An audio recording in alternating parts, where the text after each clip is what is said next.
Oi pessoal, tudo bem com vocês? Esse é mais um vídeo da série Gotas de Espiritualidade. Nesse vídeo nós vamos estudar o que é o ser humano em seus vários aspectos e também vamos fazer uma diferenciação entre a consciência de si mesmo, que ele já possui, e a consciência da imortalidade da alma que ele tem. Isso já num grau um pouco mais avançado em termos de evolução. Nos moldes espíritas, nós vamos estudar como ele faz, para adquirir essa consciência da imortalidade. Mas antes, vamos estudar cada um desses aspectos em separado. Lembrando que essa abordagem sobre o ser humano é apenas didática e ela pode mudar ao infinito de acordo com a teoria apresentada. Esses aspectos, os quais eu vou apresentar, são apenas para fins meramente didáticos nesse vídeo, ok? O primeiro aspecto é o biológico.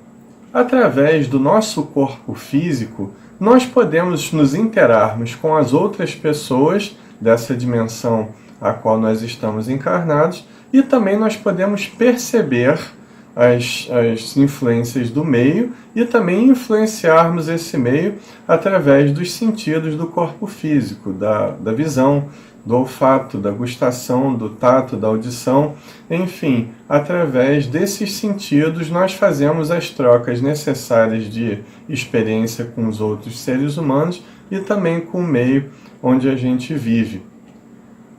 Nós podemos nos interarmos também da nossa capacidade de reprodução, da nossa capacidade de levarmos a essa humanidade à frente, pois sem reprodução, logicamente, a humanidade acabaria. Por isso, podemos também utilizar a nossa energia sexual, que não tem nada a ver totalmente com a genitália. A energia sexual é muito mais do que o ato sexual em si. A energia sexual ela se canaliza para vários aspectos da ação do ser humano, inclusive purificando-se através do afeto, que é a manifestação do amor através dos nossos gestos. Então, o aspecto biológico ele é muito importante, porque o espírito, no mundo material, não tem como se manifestar se não for através da matéria densa. Portanto, o aspecto biológico ele oferece grandes oportunidades de estudo para nós que somos espíritos encarnados em evolução. Uma coisa importantíssima é que o Livro dos Espíritos ele deixa bem claro que nós sofremos determinadas limitações ao encarnarmos. Muitas vezes, até para testarmos novas faces do nosso ser, desenvolvermos outras potencialidades que ainda não conseguiram ser desenvolvidas em vidas passadas, nós nascemos com determinados bloqueios encarnatórios e determinadas limitações em relação ao conhecimento que a gente já conquistou através do nosso próprio esforço. Mas essas limitações não querem dizer tolimento, ausência do livre-arbítrio. Nós continuamos com o nosso livre-arbítrio, porque ele não descende do corpo físico. Ele é uma capacidade do próprio espírito. Isso é uma informação muito importante no decorrer do nosso vídeo. Um outro aspecto importantíssimo pelo qual o ser humano pode ser avaliado é o aspecto social. Porque é através da vida em sociedade que nós vamos testar as nossas capacidades, aquilo que a gente já conquistou em termos evolutivos. É através desse contato social que nós podemos estabelecermos o conceito de liberdade no coletivo e até o ponto que nós podemos ir para que não possamos tolher, então, a liberdade alheia. Esse senso de liberdade de pensamento, de liberdade de consciência, é algo que está muito bem delimitado na doutrina espírita. Mas a grande pergunta é a seguinte: nós temos respeitado a liberdade de consciência e a liberdade de pensamento e a liberdade de ação alheia? Essa é uma pergunta que nos desafia, porque esse contato social, ele gera a cultura, e a cultura em suas várias manifestações.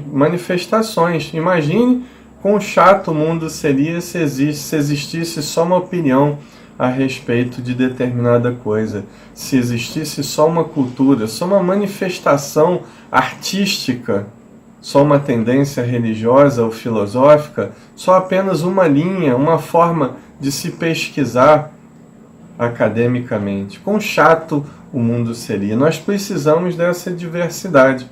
E é nessa diversidade que nós vamos aprender a nos auto-encontrarmos. Então, esse aspecto social do ser humano é que vai gerar o fenômeno cultural em suas várias ramificações, na arte, na religião, na filosofia e em tantas outras manifestações do ser humano. Um outro aspecto importantíssimo pelo qual o ser humano pode ser abordado é o aspecto psicológico, ou seja, em termos da avaliação de nossas emoções e de nossos sentimentos. Precisamos avaliarmos urgentemente o quanto nós já sabemos sobre essas duas matérias. Nós, por exemplo, sabemos já diferenciar o que é uma emoção do que é um sentimento? Porque a emoção é algo automático. Nós não pensamos, por exemplo, para sentir raiva, nós não pensamos para sentir medo ou para estarmos tristes diante de um acontecimento da vida. Nós não pensamos para ficarmos alegres. Portanto, é um fenômeno automático para o ser humano, um fenômeno que, de acordo com a teoria espírita, nós já fomos princípios inteligentes nos reinos inferiores e viemos galgando níveis de interação com o meio e com os outros seres. E nós chegamos desse nível instintivo para o nível emotivo. Nós começamos já a usar determinadas funções que alteram ou são alteradas totalmente pelo nosso livre-arbítrio.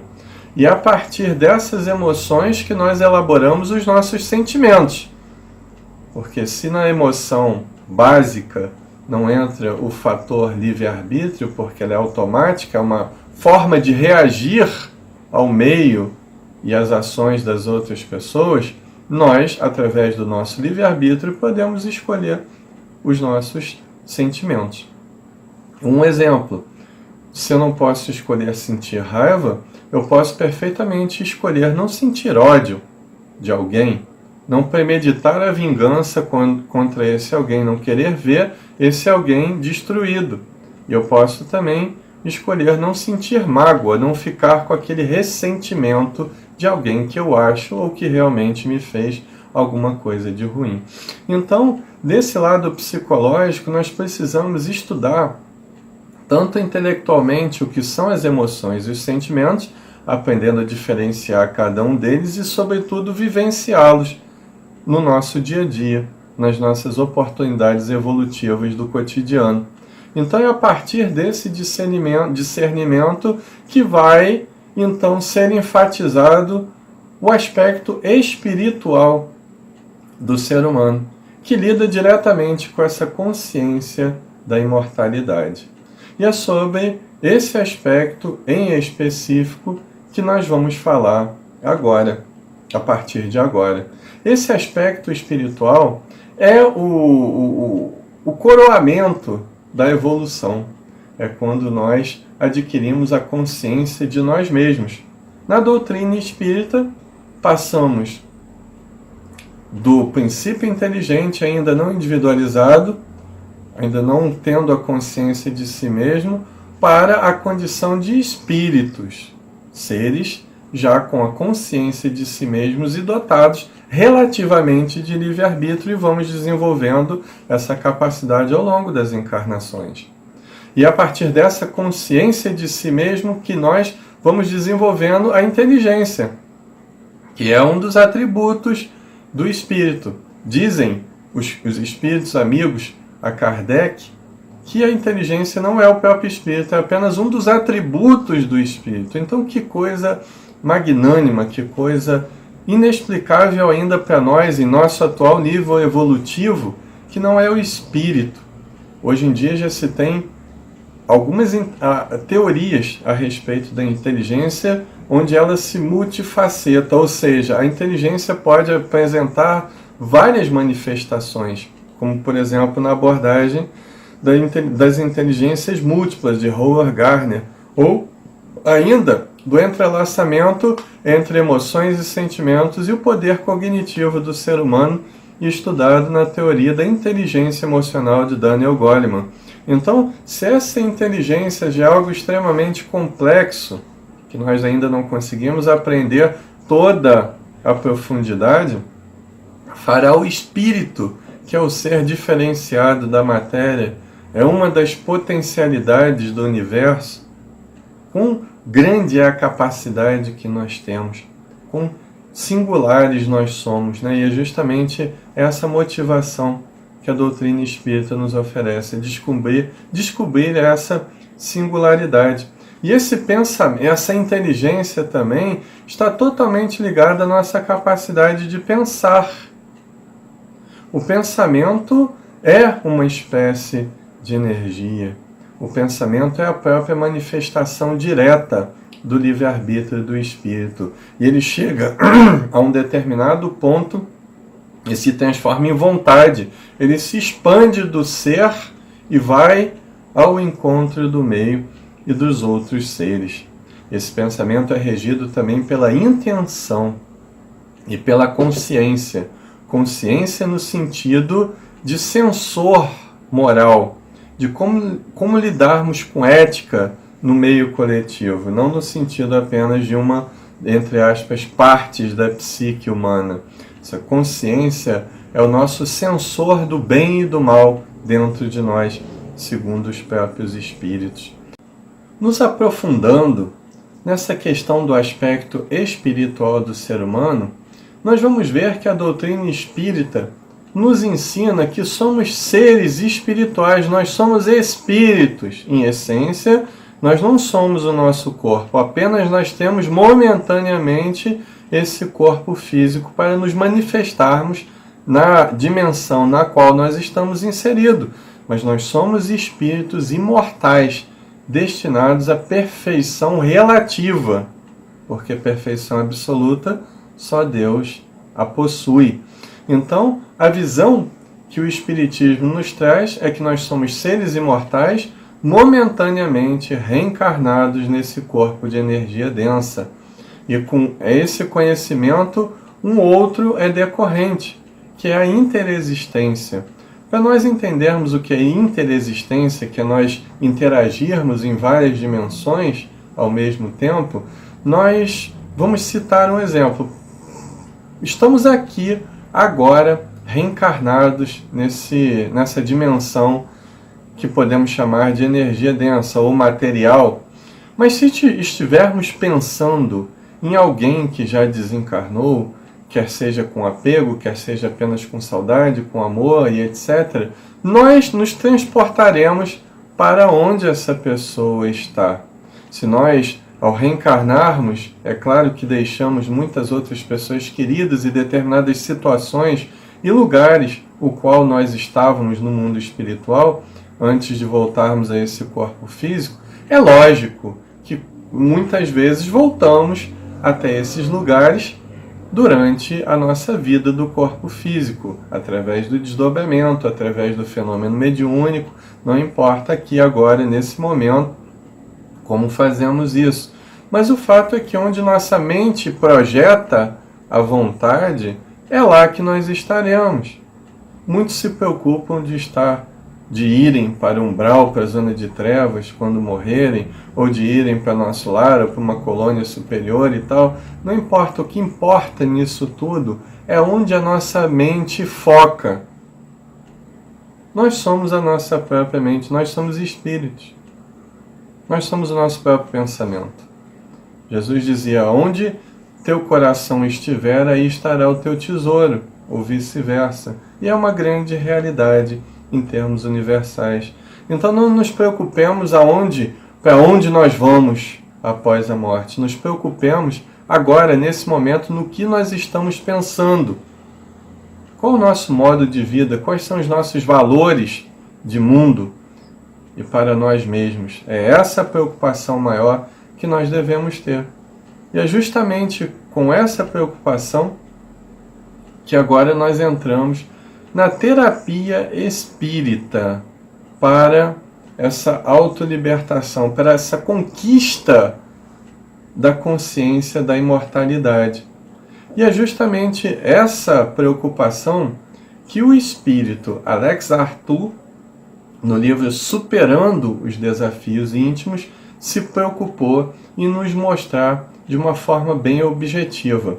Vamos acompanhar o pensamento dele? É preciso realizar uma transformação radical, porém segura e lenta, reestruturando valores e despertando a consciência do si. Para isso, a terapia espírita e evangélica de reformulação interior, de trabalho digno e de vivência profunda da caridade e da felicidade de servir. Então, é preciso nós promovermos em nós mesmos uma transformação radical. Ou seja, mudarmos a nossa forma de pensar em relação a nós mesmos e em relação à vida que nós estamos vivendo aqui nesse corpo físico. É necessário nós reelaborarmos esses valores. Há uma discussão estéril, ao meu ver, se a palavra, se a expressão correta é transformação moral, como queria Kardec, se é reforma íntima, porque a reforma pode ser algo que dê a ideia de que a transformação vem de fora para dentro, ou se é autotransformação, ou se é autorreformulação. Ao meu ver, é uma discussão até mesmo infantil. Porque o que interessa é nós sabermos que essa transformação vem de dentro para fora. É necessário nós mudarmos radicalmente. Todavia, o espírito Alex Arthur, ele nos indica, adverte, que é uma transformação que deve ser segura e lenta, sem automartírio, sem autocondenação, porque quem não sabe se autoaceitar, se autoperdoar, automaticamente não aceitará as outras pessoas, automaticamente não saberá interpretar o valor do perdão para as outras pessoas. Então, é nesse sentido que esse processo de transformação moral ou reforma íntima segue. De nós mesmos, avaliando as nossas potencialidades e as nossas capacidades e vivenciando essas mesmas capacidades no nosso dia a dia. Falamos assim, é muito difícil mudar. É difícil para aquele que realmente se contenta com a sua situação atual. É difícil para aquele que não quer vencer realmente o orgulho e o egoísmo dentro de si mesmos. Porque aquele que realmente quer, ele, lógico, vai ter oscilações, como qualquer outro processo lento. Ele vai ter recaídas, mas ele vai continuar firme no propósito dessa mudança radical. Sem pressa, sem neura, sem neurose de perfeição absoluta de uma hora para outra, mas caminhando conscientemente das suas limitações e buscando, no dia a dia, sanar um pouquinho dessas limitações que possui. Então, nós vemos que a consciência da imortalidade é algo que não depende da nossa crença religiosa. Podemos ser espíritas, budistas, evangélicos, católicos, umbandistas, não importa a nossa crença. Mas se não tivermos essa sede, dessa busca da imortalidade dentro de nós, essas crenças estarão circunscritas apenas a crenças exteriores, a rituais, a dogmas, e muitas vezes até, no caso do Espiritismo, apenas ao estudo das obras de Allan Kardec. O que importa mesmo é desenvolvermos essa espiritualidade que está dentro de nós e entrarmos em harmonia com esse ambiente em que nós vivemos e com as outras pessoas que pensam principalmente diferente de nós.